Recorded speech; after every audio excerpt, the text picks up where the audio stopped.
Quality of Education Twilight. The judgment areas at Ofsted now have changed. We are all aware that there are quality of education, behaviour and attitudes, personal development and leadership and management areas to the new framework. The quality of education is what we will focus on tonight. This is made up of your school outcomes, the teaching and learning and assessment that goes on every day in your school. During an Ofsted inspection, there will be a number of areas that the officers will look at.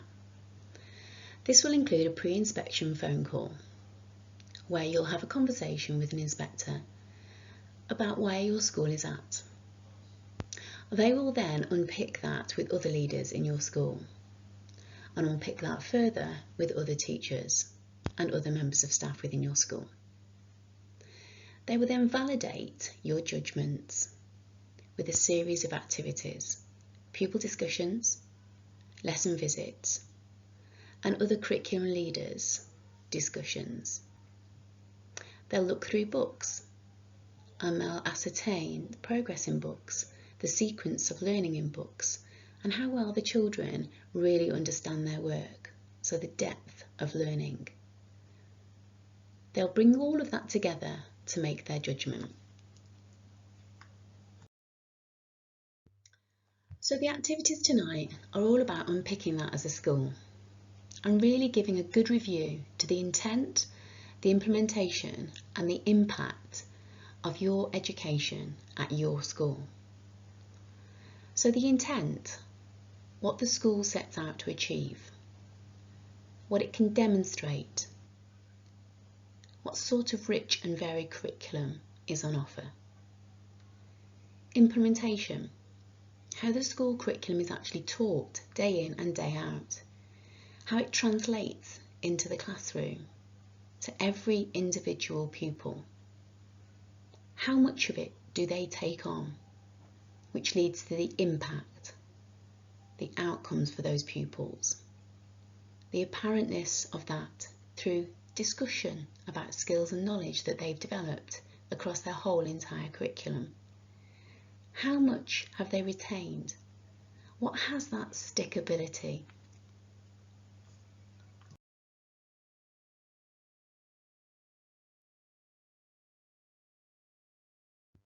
So let's look at the intent. In your groups, you are to look at the rationale, the ambition and the concept of your school curriculum and judge it with the following criteria. Is it a well-constructed curriculum that's ambitious and has a design to give all your pupils the knowledge and the cultural capital that they need? Is it coherently planned and sequenced so that they get the right knowledge at the right time, the right skills at the right time? Is it adapted and designed and developed so that every single one of your pupils can actually meet the needs of that curriculum, including your SEND children, so they too can develop knowledge and skill and their ability to apply that with fluency and independency? And is your curriculum varied, enriched and not narrowed?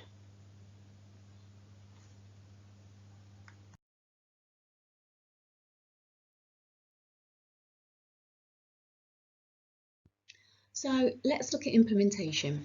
Implementation is a number of different areas. It revolves around the subject leadership and how well that subject is led across the school. The subject knowledge of each member of staff. Is it good enough? And does that also include teaching supports in your classroom? Is it equitable?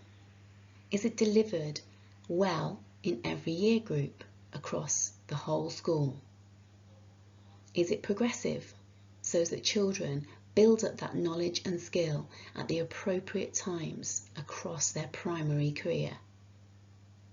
Does it have breadth and depth so that they really gain a good understanding as they move through their years? And is it assessed well on a daily basis and with regular reviews? How well are you doing in these areas? And then we have impact. Pupils develop a detailed knowledge and skill across the curriculum, and so therefore they achieve well.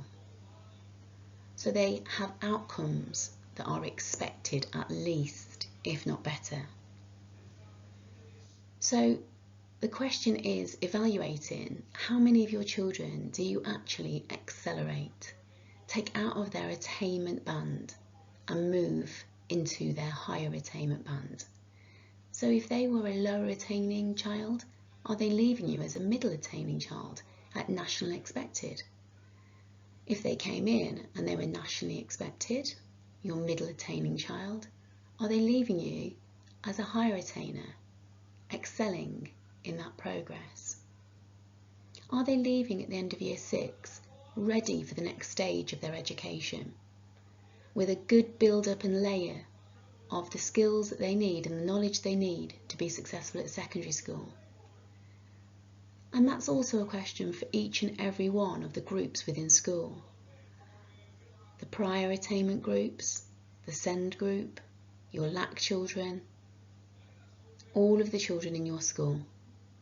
Have they received a curriculum that's been of good quality? Are they going on to be readers? Are they going on to be mathematicians? Are they going on to have a love of learning? Have a think about how well you are doing in this area. So ask yourself these questions of your curriculum. Is your curriculum really balanced and giving the foundations for lifelong learning? Does it have that long-term sustainability? Securing the children to be contributors to the world and their society and their community. The global learning context. Are we really equipping children for the future with our curriculum? Are we starting that foundation that then builds up in our secondary schools, meaning that they can have the ability to fulfill their true potential? Is our curriculum multidimensional? Are we aligning our pedagogy and the understanding of that with the context and the relevance of our curriculum? So our curriculum really has purpose and reason for our children. They really are going away with a key understanding of their place in the world. They are moving out of primary with an emotional intelligence, an emotional well-being, where they can handle problems and they can respond to problems and they can articulate and discuss things and communicate effectively. Are they leaving us with that cultural literacy so that they have an understanding of the world, so that they are bringing tolerance to the world? And are they empowered people? Are they empowered learners? Are they people that really want to contribute and know how they can contribute and feel that they've got a voice in that world? And to then also be able to know their place in the world, to know what they want to do with their life, and to really have that passion and commitment to contributing and fulfilling their life. Are we developing effective communicators, thinkers, problem solvers, allowing pupils to develop a range of perspectives? That's what means that they can be tolerant in their future life. They understand different religions and different cultures and different ways of life, and they can see all the different viewpoints. Are we building resilient people to go out into the world and be able to overcome hurdles and barriers, and to be resolution-based, deep, critical thinkers? Are we making sure that we're providing a curriculum that confronts barriers and develops a relevant, purposeful learning environment for each of our individuals so they can really thrive and flourish within our schools, and transferable skills then that they can take on and be successful with, so that they understand that they are part of the community. They are individuals within that community, but they are part of their community, they are part of the wider world, and they are part of society. And so what are they going to be contributing? What is their place within that? The other thing to consider is, in your school, Does your curriculum breathe life into your school? Do you feel it? Do you see it? Do you own it when you walk around the school? Visually, how does your school look? What does your learning environment look like? What's the ethos feel like when visitors come to your school? What are the staff and children doing on a daily basis that really demonstrate and show that curriculum and what that curriculum is forming in terms of culture at your school?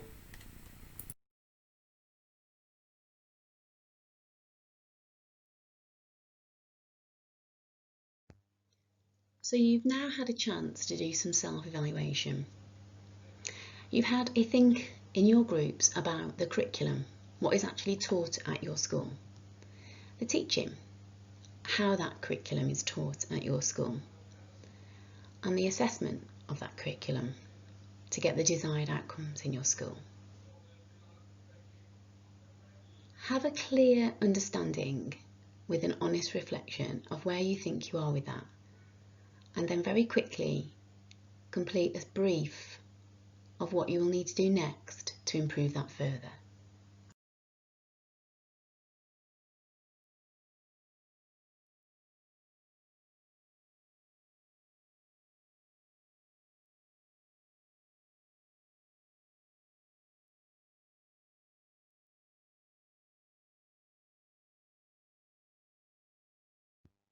So outstanding in a nutshell. When teachers have a good knowledge of the subject, they present their learning well. They check systematically on a daily basis and identify misconceptions and move those children forward day in and day out, so there's visual progress in their books. They respond and adapt to their teaching, and they design a curriculum and learning that helps pupils to remember long term. Books show that pupils' work is demanding but manageable, coherently planned, and the pupils are developing fluency and confidence in their learning. They're assessed at stages, gaps are addressed quickly, and there's lots of connection within their learning. For example, books connect closely to the phonics knowledge that pupils are taught, and there's a sharp focus on making sure that younger children gain that phonic knowledge that they need for that language comprehension later on.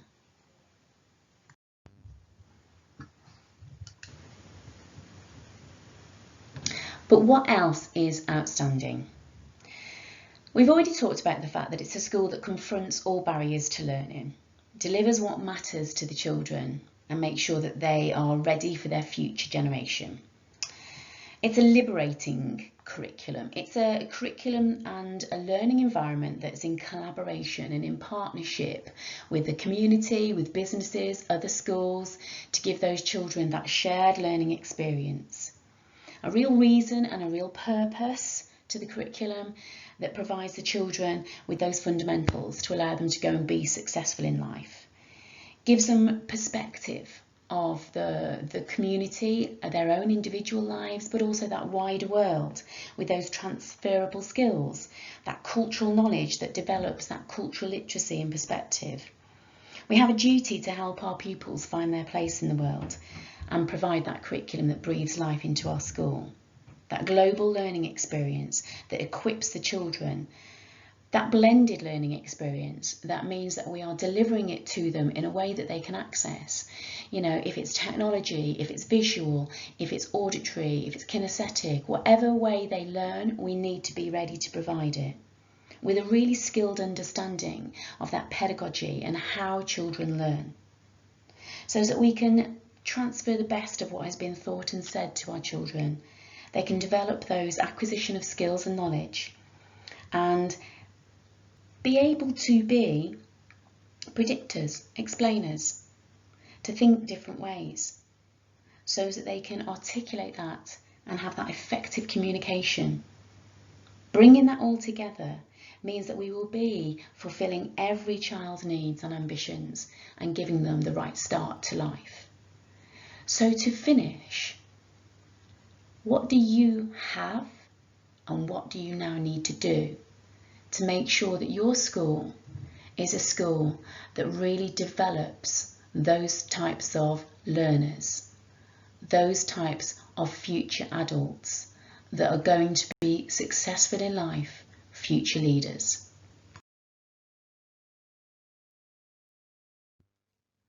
So you've taken some time tonight to evaluate where you think your school is at in regard to the quality of education, the intent, the implementation and the impact of what you're delivering every day. So what next? As a whole school now, bring together your discussion and identify 3 key things that you will achieve as a school by the end of next term, and write them down in the goals section. Then with further discussion, identify what are going to be your barriers. What are going to be the things that you're going to have to overcome? And then in the 3rd column, write down how you will overcome those. What resources might you need? Is there any mindset that needs to change? Are there going to have to be some key actions? How will you make sure you get there?